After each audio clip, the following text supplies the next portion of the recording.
नमस्कार दोस्तों, आज की प्रेस कॉन्फ्रेंस में आप सभी प्रेस बंधुओं का स्वागत है। आज की जो प्रेस कॉन्फ्रेंस है ये जम्मू कश्मीर संरक्षण मंच की तरफ से हो रही है और आज की प्रेस कॉन्फ्रेंस का विषय है ये जो वैष्णो देवी श्राइन बोर्ड की तरफ से रोपवे प्रोजेक्ट जो लगाने की कोशिश की जा रही है फ्रॉम ताराकोट टू सांजीछत, उसके बारे में अभी हम बात करेंगे। दोस्तों, अगर इस प्रोजेक्ट की बात करें, इस प्रोजेक्ट को लेके वहां के जो लोकलाइट्स हैं, वहां पर जो काम करते हैं, पालकी वाले, घोड़े वाले, पिट्ठू वाले और वहां के जो बिजनेस कम्युनिटी के लोग हैं, वहां पे जो काम करते हैं, सभी ने इकट्ठे होकर इस प्रोजेक्ट पे अपनी नाराजगी दिखाई, जताई, नाखुश हुए, अपना अपना जो भी गुस्सा, अपना आक्रोश एडमिनिस्ट्रेशन को, गवर्नमेंट को बताया। उनको कहा कि इस प्रोजेक्ट से हम नाखुश हैं क्योंकि सभी हम इससे इफेक्ट होते हैं, हमारी रोजी रोटी पे लात बजती है, तो इसलिए कृपया इस प्रोजेक्ट पे आप हाथ मत डालिए। लेकिन उनकी बातों को नहीं सुना गया, नजरअंदाज किया गया। उसके बाद सभी ने इकट्ठे होके, सभी यानी कि पालकी वाले, पिट्ठू वाले, घोड़े वाले और बिजनेस कम्युनिटी के वहां के लोकल लोग सभी इकट्ठे हुए। उन्होंने 3-4 दिन का प्रोटेस्ट रखा। उसके बाद ये प्रोटेस्ट उग्र भी हुआ। फिर इनको बोला गया कि 15 दिन का आपको समय दिया जाता है। आपके माध्यम से हम आपको कहना चाहते हैं, जम्मू कश्मीर संरक्षण मंच जो वहां की संघर्ष कमेटी है उनको पूरा समर्थन देता है।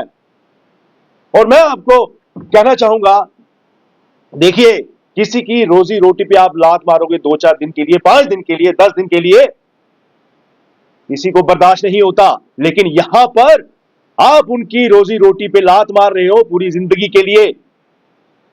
मुझे बताइए, अगर आप ये प्रोजेक्ट कंप्लीट करते हैं, वो जो पालकी, पिट्ठू वाले, घोड़े वाले और जो वहां जो बिजनेस करते हैं, कितने सालों से वो काम कर रहे हैं, उनकी रोजी रोटी है, तो आपने ये बना दिया तो वो कहां जाएंगे पूरी जिंदगी के लिए? उनका परिवार कहां जाएगा, क्या करेगा? मैं आप पूछना चाहूंगा एडमिनिस्ट्रेशन से, गवर्नमेंट से पूछना चाहूंगा। तो इसलिए कोई भी आप काम प्रोजेक्ट शुरू करते हो, वहां के जो लोकल लोग हैं, वहां के जो स्टेक होल्डर्स हैं, आप उनको कॉन्फिडेंस में लीजिए। आपने क्या बना दिया वहां पर हमारी वैष्णो देवी? वहां पर भी आपने एक प्रोटेस्ट का बहुत बड़ा अखाड़ा बना दिया है।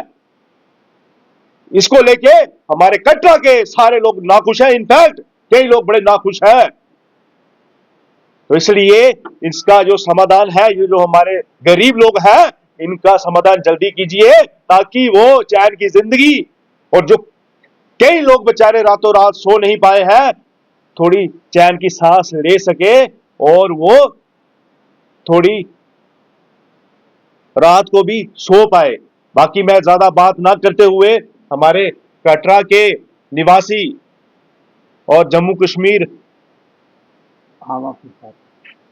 संरक्षण मंच के मेंबर और हमारे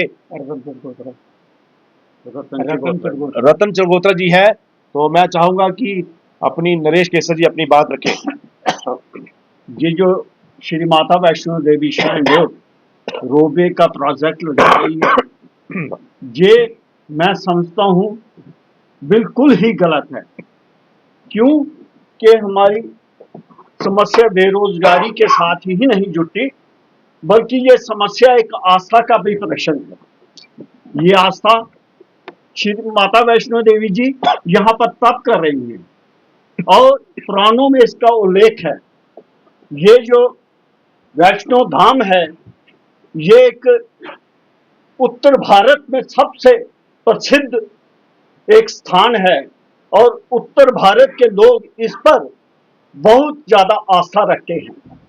आप जानते हैं कि ये जो माता वैष्णो देवी अगर उस स्थान पर गई हैं तो इससे पहले भूमिका मंदिर, बाणगंगा, चरणपादुका, अर्धकुंवारी और हाथी मथा, ये क्रमबद्ध तरीके से ये भी एक तीर्थ स्थल हैं।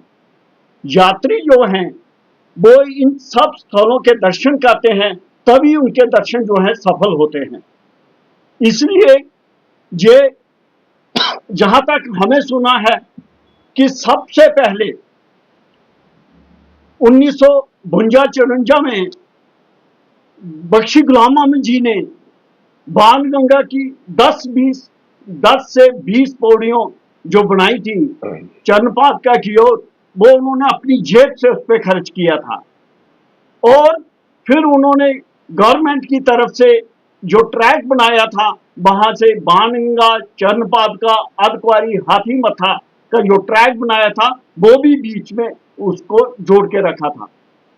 आपने सुना होगा कि यहाँ पर एक भजन है कि माता जी का कि नंगी नंगी पैरी माता अकबर आया और चांदी का छतर, सोने का छतर चढ़ाया।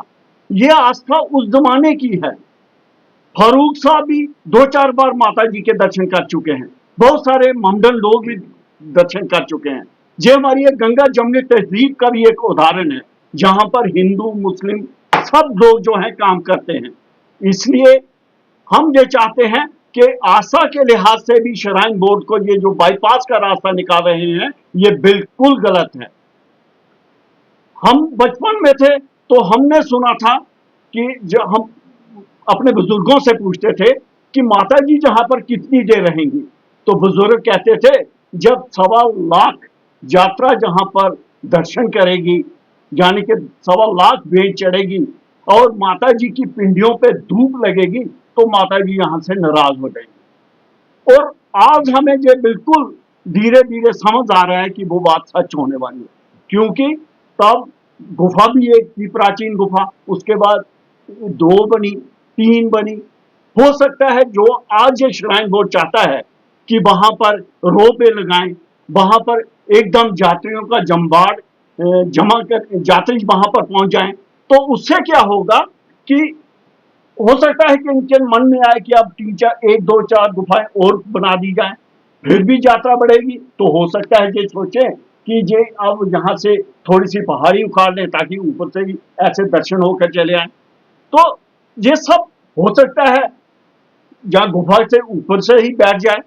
तो कहने का भाव ये है कि जब माता जी तप कर रही है, क्यों हम उनके तप में खलल डालें। और इसलिए हम श्राइन बोर्ड से निवेदन करते हैं कि ये जो प्रोजेक्ट है बिल्कुल खत्म होना चाहिए। बेरोजगारी के साथ साथ आस्था का प्रश्न जो है ये सबसे ज्यादा महत्वपूर्ण है। इसलिए मैं आप सबसे निवेदन यही करूंगा और श्राइन बोर्ड से निवेदन करूंगा, गवर्नमेंट से निवेदन करूंगा कि वो इसमें इंटरफेयर करके इस प्रोजेक्ट को जो है रोके।